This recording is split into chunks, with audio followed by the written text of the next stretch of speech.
Hi అండి. ఇవాళ మన వీడియోలో ఎగ్ లాలీపాప్ చేశాను. చూసారా? చూస్తుంటేనే నోట్లో నీళ్ళు ఊరిపోతున్నాయి. అంత యమ్మీగా ఉంది. దీన్ని ఇలా సాస్లో ముంచుకొని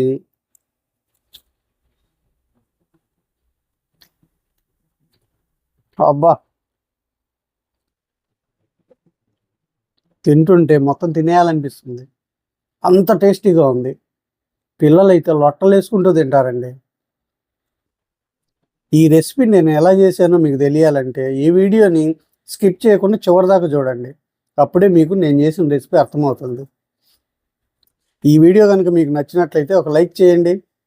ఇంకెందుకండి ఆలస్యం, రండి వీడియోలోకి వెళ్ళి నేను రెసిపీ ఎలా చేశానో చూసేయండి. ఇప్పుడు ఎగ్గు లాలీపప్పు చేస్తున్నాను. దానికి 6 గుడ్లని ఇలా బాయిల్ చేసి నీట్గా పొట్టు తీసి పెట్టుకున్నాను. ఇప్పుడు వీటిని తురుముకుందాం.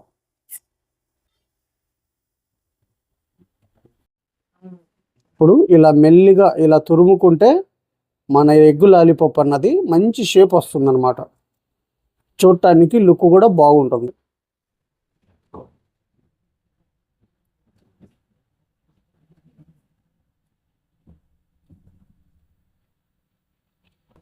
ఇప్పుడు ఇలా తురుముకున్నాం కదా, ఇందులో ఒక పెద్ద సైజు ఉల్లిపాయని ఇలా సన్నగా తరిగాను.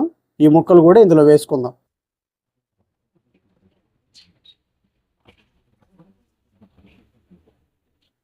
అలాగే 4 పచ్చిమిర్చిని ఇలా సన్నగా తరిగాను. ఈ తరుగును కూడా ఇందులో వేసుకుందాం.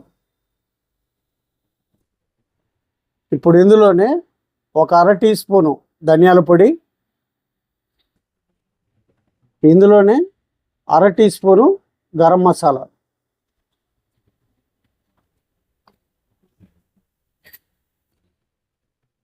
రుచికి సరిపడినంత ఉప్పు,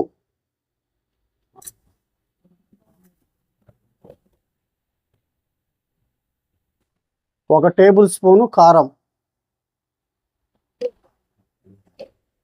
ఒక 1/2 టీ స్పూను పెప్పర్ పౌడరు, ఇప్పుడు ఒక టేబుల్ స్పూన్ కార్న్ ఫ్లోరు, ఒక 3 టేబుల్ స్పూన్లు మైదా. ఈ మొత్తాన్ని బాగా కలిపేసుకుందాం. మేము తినేలాగా వేసానండి. మీరు కొద్ది కారం తక్కువ తినే వాళ్ళు ఉంటే మీరు చూసి తక్కువ వేసుకోండి. ఇందులో వాటర్ ఏమీ అవసరం లేదండి. ఇలా కలుపుకున్నాం కదా, మీకు ఏదైనా ఇది వండ అవ్వట్లేదు అని అనిపిస్తే ఒక ఎగ్ వైట్ని కొద్దిగా ఇందులో వేసేసి కలిపేసి ఉండలు చేసుకోండి. అప్పుడు చక్కగా ఉండలు వస్తుంది అన్నమాట. ఇప్పుడు ఇలాగ మనకు కావాల్సిన సైజులో ఇలా ఉండలు చేసుకుందాం.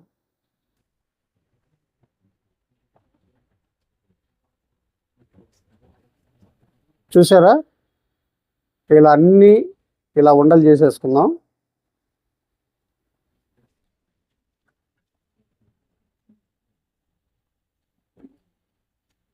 ఈ ఆయిల్ వేడేలోపు వీటికి మనం ఇలా ఉండలు చేసుకున్నాం కదా, వీటి కోటింగ్ ఇచ్చుకుందాం.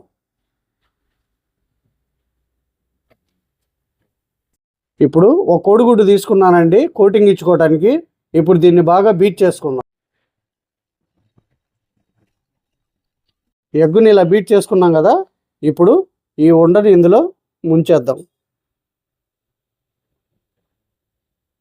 ఇప్పుడు ఈ బ్రెడ్ క్రమ్స్లో కోటింగ్ ఇచ్చుకుందాం.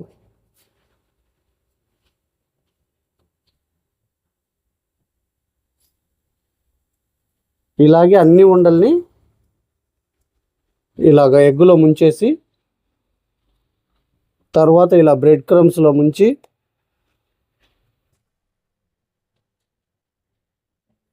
చూసారు కదా, ఇలా కోటింగ్ ఇచ్చేసుకున్నాం.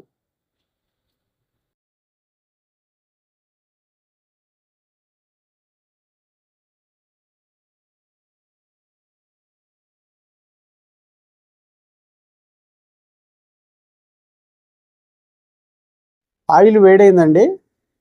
మనం వీటిని మీడియం ఫ్లేమ్లో పెట్టుకొని డీప్ ఫ్రై చేసుకోవాలన్నమాట. అప్పుడే లోపలికంట చక్కగా కాలిద్ది.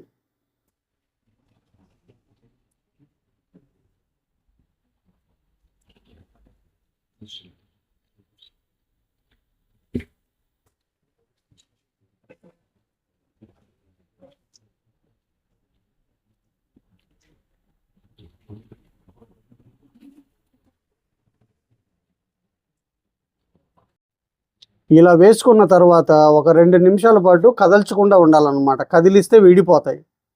2 నిమిషాలు అయిపోయిందండి. ఇప్పుడు వీటిని ఇలా మధ్య మధ్యలో తిప్పుకుంటూ మంచి గోల్డెన్ బ్రౌన్ కలర్ వచ్చేంత వరకు ఫ్రై చేసుకుందాం. ఇలా తిప్పుతూ 4 వైపులా కాల్చుకుంటేనే మనకు లాలీపాప్ అన్నది చివరికంట ఫ్రై అయ్యి మంచి టేస్ట్ వస్తుంది.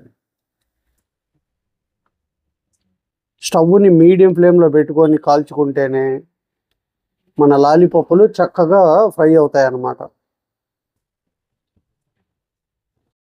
రోజు ఇంట్లో పునుగులు, బజ్జీలు ఇలాంటివే కాకుండా ఇలాగా డిఫరెంట్గా మీ పిల్లలకి చేసి పెట్టండి. ఎగ్ కాబట్టి చాలా చక్కగా లొట్టలు వేసుకుంటూ తినేస్తారు.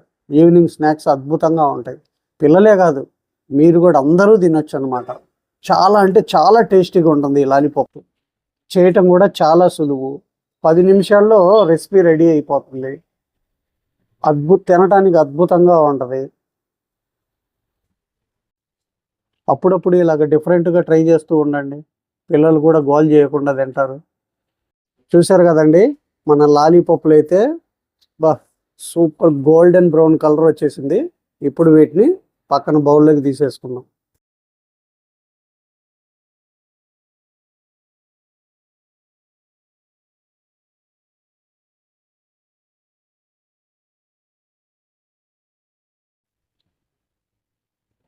చూశారు కదా, అద్భుతంగా ఉన్నాయి.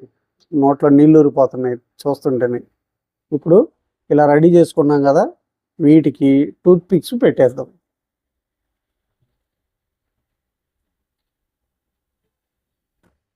ఇప్పుడు మన లాలీపాప్ రెడీ అయిపోయింది.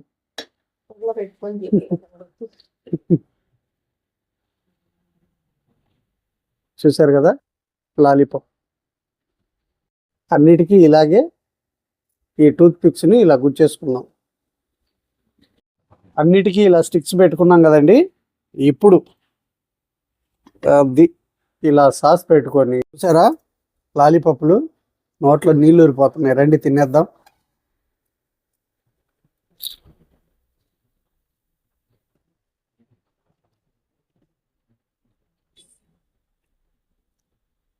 అద్భుతంగా వచ్చిందండి. మొత్తం ఇలాగే తినేసేయాలనిపిస్తుంది. మీరు కూడా ఒకసారి నేను చేసిన పద్ధతిలో ట్రై చేయండి. అది ఎలా వచ్చిందో కామెంట్ సెక్షన్లో చెప్పండి. ఈ వీడియో కనుక మీకు నచ్చినట్లయితే ఒక లైక్ చేయండి, షేర్ చేయండి, మన ఛానల్ని సబ్స్క్రైబ్ చేయండి. రేపు మళ్ళీ ఒక మంచి రెసిపీతో మీ ముందుకు వస్తాను. Thank you.